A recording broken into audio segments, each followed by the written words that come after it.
Good morning, it's White Witch 110 here. Sunshine this morning here in Ottawa. I don't know how far out I can get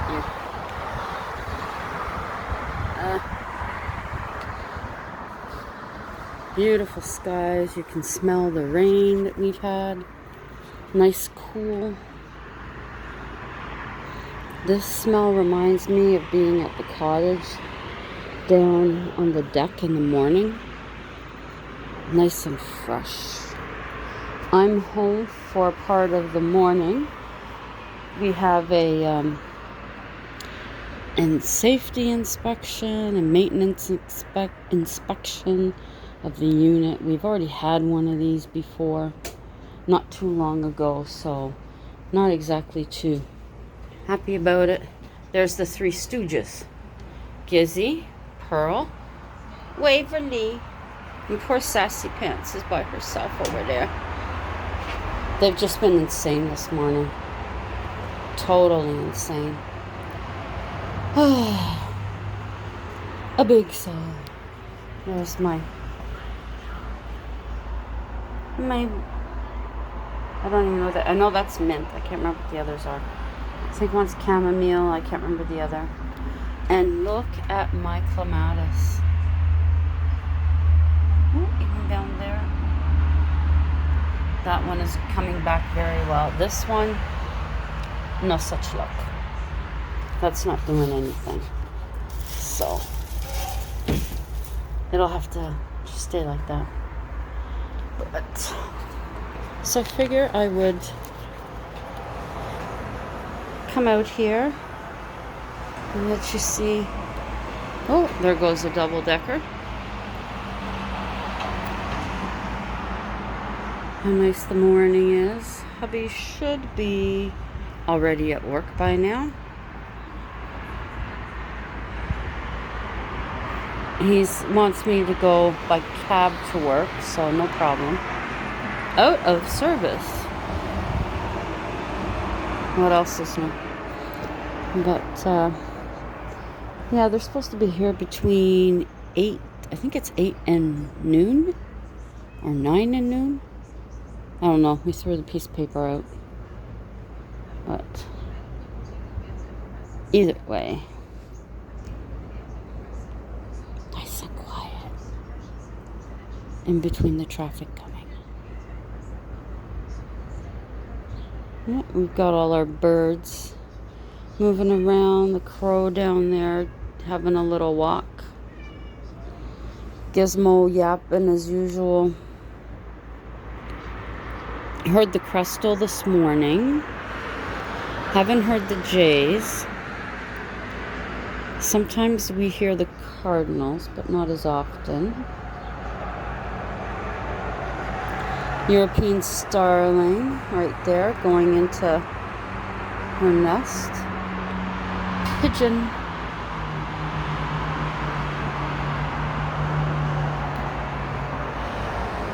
I don't know where the white pigeon, it's usually here. I don't know where it's hiding this morning.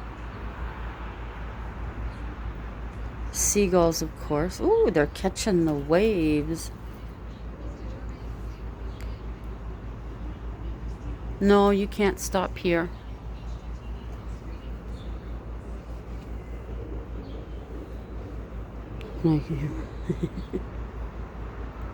Going for the morning stroll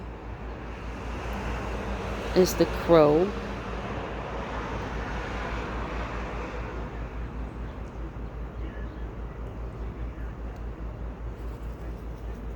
You can see its shadow.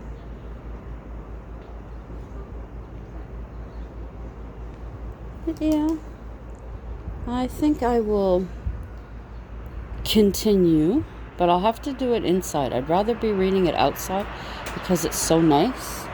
But hey, leave your sister's tail alone. Miss Pearl, I don't see your name on that spot. She's claimed this as her spot. Anybody else is there, she don't like it. And then we have Mr. Weenie Whiner. What? What, Gizzy Boo? No, keep the paw down. You gonna say hello? Waverly.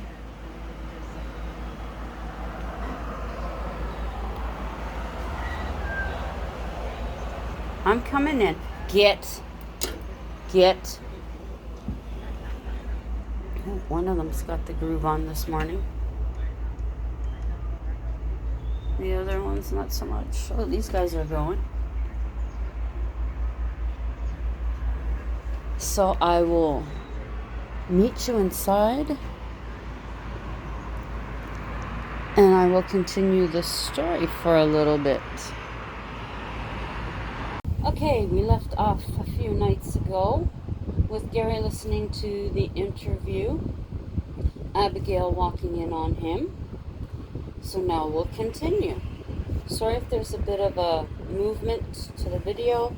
I have the fan on. It's too hot to have it off. But here we go. That evening at home, she played the interview over in her head. Scott hadn't sounded as content as she thought. Abigail was still without reason as to why he left. Lost in her thoughts, that's when she heard it. The sound of footsteps on the wooden veranda. Her first instinct was to call the police, but she knew he would be gone by the time they arrived. She then considered calling Gary, but he was out tonight on a date. Abigail remembered she had Mel's number, so she called him. He picked it up on the first ring, noting it was her number. Abigail, what's up? There's someone on the veranda. I can hear them walking back and forth, she whispered. Did you call the police? He asked. No, I called you. I'm on my way.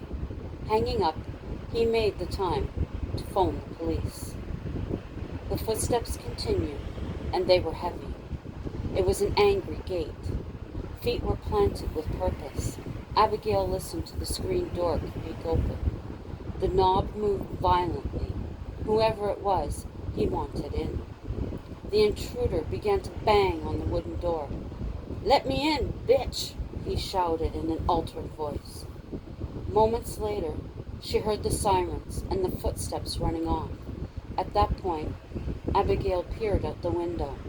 Officers were quickly exiting their vehicles, making their way towards the water.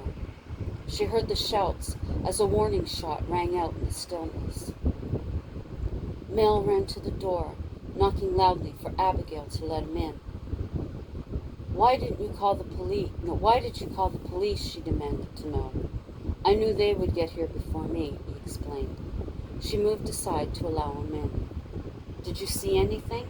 Mel asked. No, I was too frightened to look out, she replied. Officer Jim joined them in the living room. Abigail, did you see anything? No, I didn't dare look out, she told him. We seen him flee from the cabin as we topped the driveway. We chased him, but he was too far ahead. He got away by boat. He shouted at me this time, but the voice was altered. He demanded I open the door. He called me a bitch. So you couldn't recognize the voice? Jim inquired. No, it sounded like one of those voice-changing boxes. Jim repeated his warning to her. He also suggested she stay with her Uncle Rob. That was met with a flat-out no. When the police had left, Abigail turned to Mel. Would you stay the night in case he comes back? Mel couldn't say no. He insisted on sleeping on the sofa instead of in the guest bedroom. Abigail brought down a pillow and blanket. Thank you, she said, then made her way to bed. But before getting under the covers, she looked outside. The area was clear of shadows. Sleep didn't come easy, but it finally did. Mel made himself at home in the morning. He searched out the coffee and mugs. The aroma awoke Abigail. For only a moment, she thought Scott was there, but then she remembered he wasn't. Her hopes were dashed. She missed Scott so much it hurt. He was her soulmate. She had no doubt. Why else would this feel like torture? She made her way to the kitchen. Morning, she greeted Mel.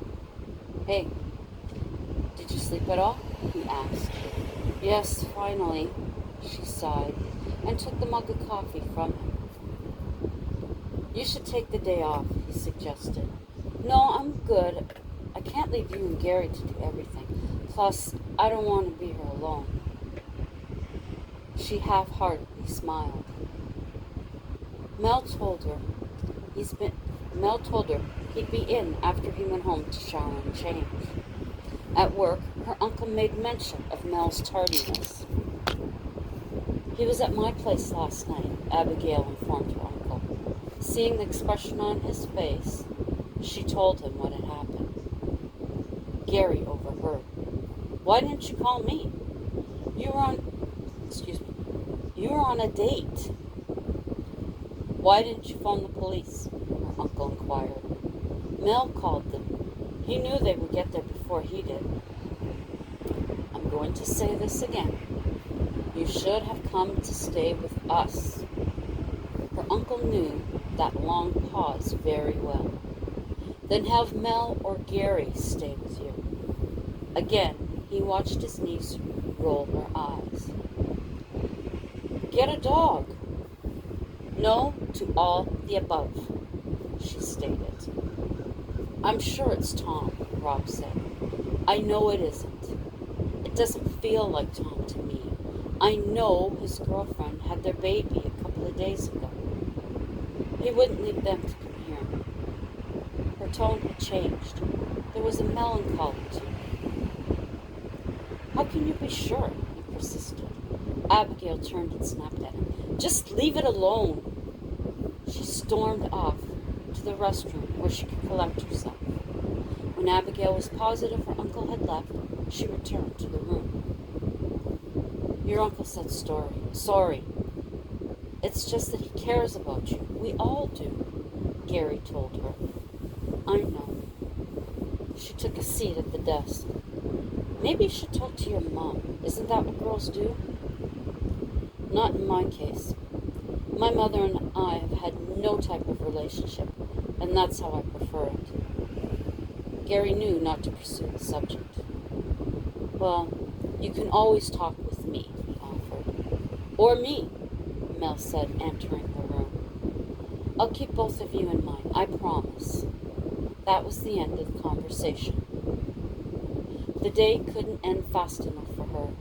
It was all a mindless routine at this point for her. When the time came, she drove home with thoughts a million miles away. Abigail parked her car and went inside. She neglected to notice a figure within the shadows of the trees next to the cabin. She forgot about dinner, didn't turn on the lights, and went straight to bed. The pain in her heart exceeded even that of Scott Newton. Abigail fell into a deep sleep, where her past chased her. She woke in the morning feeling sick to her stomach. She loathed herself for the past. She needed to speak with someone. There was only one person she could talk to.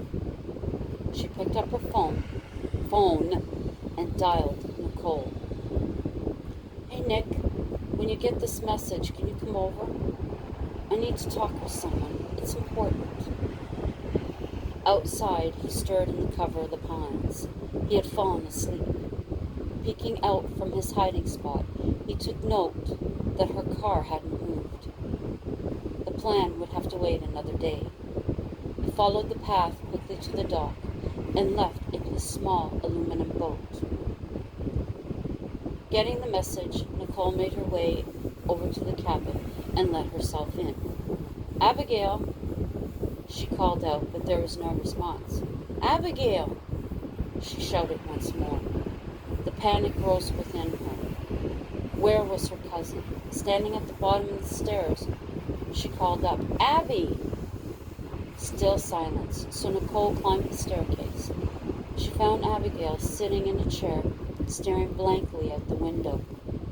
There was no recognition that she was in the room. Abigail, you okay? Abby! Have a seat, she told Nicole. can't live with this anymore. There was a finality to her Nicole thought it likely had something to do with Scott. Come sit down. Abigail made her way to the bed. What is it? Nicole asked again.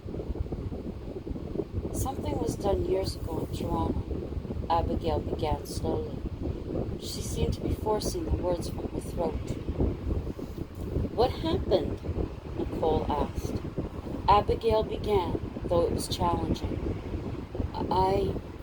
She started. The words weren't wanting to be let go. Her mind went back and forth. Should she admit? I was pregnant. Nicole sat up straight on the bed. She was processing the information she had just learned. For one fleeting moment, she thought to ask where the child was, but she thought better. Abigail looked off into nothing. I'm disgusted in myself. I always said I would never do it, but I did. She looked at Nicole with eyes pleading for understanding. I should have gone to Mom and Dad, but I didn't. He wouldn't allow it. Abigail regarded Nicole. She realized she had to say it out loud, no matter how much it gave her distress. I had an abortion. Her tears fell readily down her face like a waterfall. It was like a stabbing to her entire body. I should have trusted my parents to support me, even though they may have been disappointed in me. Instead, I allowed myself to be frightened and panicked. Hearing all this was a landslide to Nicole. This was a lot to take in. He told me my parents wouldn't be able to handle the news, that it would kill them. So I went ahead with it. I tried to convince myself it was the best thing because taking the pill the whole time was something would likely happen. The agony was obvious with each word Abigail said. When I was in the hospital on the bed, I didn't want to go through with it. He reminded me it would kill them to know what had happened. I felt trapped. I remembered hearing the baby fall to the plastic container they had on the toilet. I didn't look. I couldn't look. They asked me if I knew what had happened. I told them yes. Thinking of it destroys me every time. She turned to Nicole. I regret every moment of that choice. There are times it's too much to bear. I want to go back and change it all, but I can't. I live with this each day, Nicole. I have to ask, where's the child? I don't know. Nicole, I let a part of me go. I don't know. Abigail was in hysterics. I was 4 months along, Nick. I thought my life was in turmoil, and that is why I wasn't having a period. I never thought, as far as I knew, it was healthy. I had people say, maybe as time went on, it wouldn't be. My child, Nicole. Not someone else's. My child. How could I do that? What kind of person am I? Don't beat yourself up. He made you believe you had no choice. That bastard took that baby away from you. I wasn't strong enough to say no.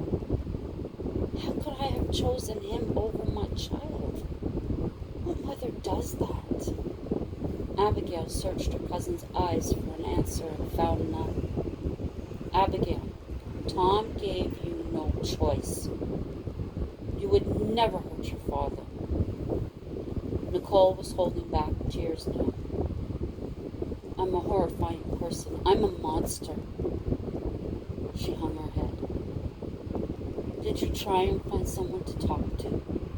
Yes, I did. Found a group of women who had regretted their decision too. I was coming out of the meetings a couple of nights late, and Tom wasn't happy. He said the next time I could find my own way home. I didn't go back. Abigail's face was so forlorn. Abigail, I don't know what to say. But I don't think any less of you. You were pressured into this. I wish you would have continued with the group. Tom was such an asshole. No, more than that. My friends changed because of it. I felt so hated and alone. I'm here now, and I wish I had been then. I wish you could have told me. I would have been on the first flight out to you. Nicole gazed hopelessly into Abby's eyes. The depth of pain was more than she herself could understand. You've lived with this for so long. Nicole moved forward to embrace her cousin. She was in a fragile state, indeed. Did Scott know? No. I could never bring myself to tell him for fear he would leave me. He would change his mind towards me. Again, Abigail stared off into space. I don't think he would have, Abby. How can I say I loved that child when I did what I did? Because you do. Don't stop yourself from loving that child. I miss it. I want my child, but I can't bring it back. Abigail, thinking about the baby proves you loved it. You never walked away or took this lightly. You've lived in torture since then. You've carried guilt. Stop beating yourself up. I love you, Abby, and I'm here for you. The girls sat on the bed crying into each other's arms. The pain flowed from Abby until her chest ached.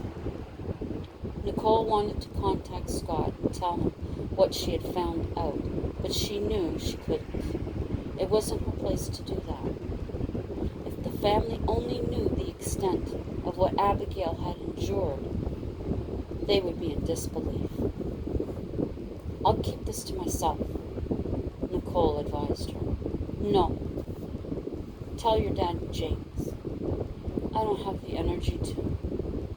Please let them know. Abby's eyes were half open. She was exhausted. Nicole helped Abby down the stairs to rest on the sofa. She went into the kitchen to get her a glass of water. Peering out the window, she seen a figure. Abby, there's someone outside staring at the cabin. Abigail jumped up from the sofa and ran to the door. Call the police, it's the stalker. She threw open the door in a rage. Leave me alone, you bastard! Leave me the hell alone! She screamed at the top of her lungs. Nicole was through the door, attempting to pull her cousin back inside. I've called the police, Nicole shouted. They're on their way. The figure took off like the shot to the dock. Abigail took off in pursuit. Nicole shouted for her to get back, but Abigail went full speed ahead. Jumping down the stone steps and onto the wooden dock, she continued, desperate to grab hold of this person. She was within inches of his coat when she fell into the water, slipping below the surface. She heard the muffled sound of the motor. He had escaped once again. Moments later, she heard the splash of a body by her side. Then she was breaking the surface, taking in cool morning air. I think we'll leave it right there. And I hope that you will come back for the next installment of the continuation of the Cabin series. I hope you all have a great, what is today? Tuesday? There he is, asleep. Now they're all calm. For a while. But, oh, excuse me. Anywho, so as I said, I hope you all have a great day. There's the front of my laptop. I hope your day goes quickly for you all. There's one channel to check out. There's another one. And here's another one. And yet another. And another. Okay, so my friends, thank you to all of you for coming by to hear that installment of the story. I hope you're enjoying it. If you're new to my channel, please check out my other videos. There may be something else there that may suit you better. I have crafts, I have some paranormal stories, I have some of my own experiences here, some historic haunts, some spooky stories. I think I already said crafting. There should be some cooking here too. So, while you're here, you find something you like, please give it a thumbs up. You can drop me a comment. Share any of my videos out. If you think someone else just might be interested in them, that is always appreciated. While you're here, consider becoming a subscriber. And if you do, remember to hit that notification bell so that you'll know the next time that I upload. And until that time, as always, ciao for now.